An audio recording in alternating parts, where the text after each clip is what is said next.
have taken charge, so to speak, of this journey and the implementation of sustainability programs. We believe that we've got to set the tone at the top and set the right tone, because if that tone is not right, then the impacts that we desire and aspire to achieve might not be achieved. And therefore, as a board, we've got a work stream around sustainability as part of our strategy. We monitor, we've agreed objectives, we track those ones at all our meetings and hold management to account on the tasks that we've given them.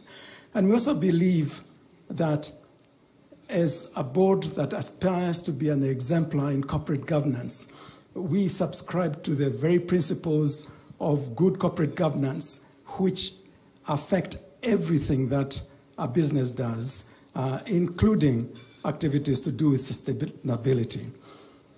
We subscribe to the pillars of good corporate governance, pillars of fairness, accountability, responsibility, and transparency. And we've got to make sure that we build those ones in the organizations. And we also believe that for these pillars to stand firmly, they've got to stand on a bedrock of personal integrity, ethics, and trust. Now, the chairman mentioned this thing of ensuring that sustainability is integrated into the overall plan, that it's not something we do on the side.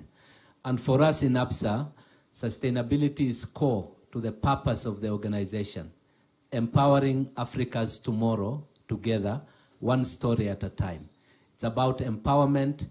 It's about ensuring that as the organization grows, the societies and communities in which we operate are also getting empowered. Our sustainability agenda is embedded in the actual values of the organization. And you will see later in some of the slides that we talk about the role that employees play, the initiative that people take individually to make sure that we are driving this agenda together.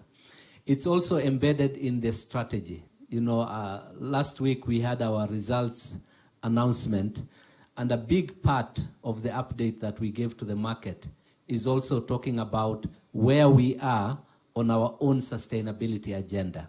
And so it's really embedded in everything that we do. And I'm going to share just where we are on a couple of the key initiatives that we continue to undertake. As I said, the financing component of our role is one of the most important.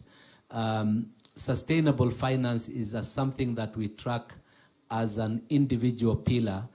And in total, so far, we're looking at about 60 billion of financing to different sectors that is classified under sustainable finance. We have somewhere in the region of 22 billion in the climate finance area, financing green and renewable energy and similar products. We have 21 billion financing startups and young entrepreneurs. This is something that Absa is particularly passionate about. And when we launch our foundation, you will see that this is one of the areas that we continue to focus on, to ensure that we are supporting employment, livelihood, and growth for the young population of our country. We also have a big commitment in the area of MSMEs, and you see the amounts there. And one we are particularly proud of is women-led businesses, which is an area that we have identified as part of our sustainability agenda. And so far, we are funding to the tune of about 5 billion Kenya shillings.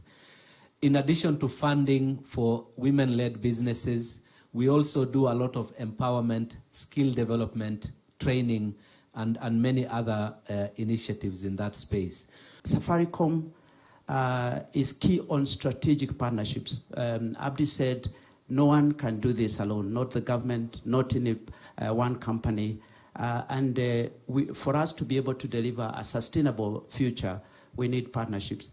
We've seen the fruits of collaboration with like-minded partners for the benefit of our communities.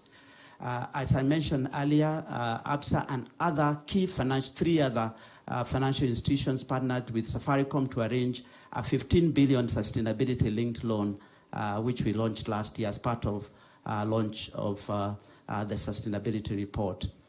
We achieved this success due to the collaboration by partners who share similar values in running sustainable businesses. The third thing I wanted to talk about is our experience in running a purpose-led business. Safaricom is firmly guided by the purpose of transforming lives. We do it in a number of ways, and this is about sharing experiences. It's not really good or bad. And one of the ways, and I think Abdi also mentioned, is the commercial side is the best way of delivering sustainability.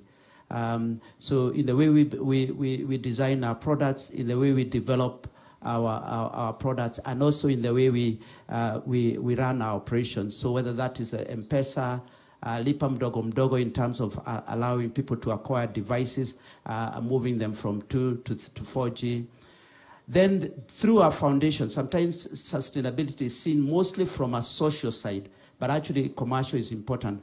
But we also have two big foundations, Safaricom Foundations and an M-Pesa Foundation, and we focus on health, education, economic empowerment, and environment. The challenges we face today, from climate change to environmental degradation, pollution, and the inequality, are complex and interconnected. No single entity, sector, or government can address these issues in isolation. It requires a collective, purposeful action from all stakeholders, the private sector, government, civil society, and every Kenyan. This report highlights how Absa Bank Kenya has embraced its collective responsibility through its initiatives in the green financing, community development, and environmental conservation. The bank is contributing to a broader national and global efforts to achieve the sustainable development goals. It is particularly heartening to hear that Absa Bank has spearheaded the growth of the million trees so far and has set the ambitious target of growing 10 million by 2022. But I know with the support from Safaricom, I think we have said 10 million per year is a target. So in 10 years, we are looking at 100 million. As a State Department, I'm responsible to doing 150 million. My State Department colleague in charge of forest is supposed to be doing 3 billion, and everyone else, so that we can be able to do the 15 billion in 10 years. Our target is at least 1.5 billion grown trees per year. We are now in the second year. We are far much behind by around 2 billion. We should have done 3 billion by the end of this year. So we are working hard as a ministry to make sure that every Kenyan grows his trees.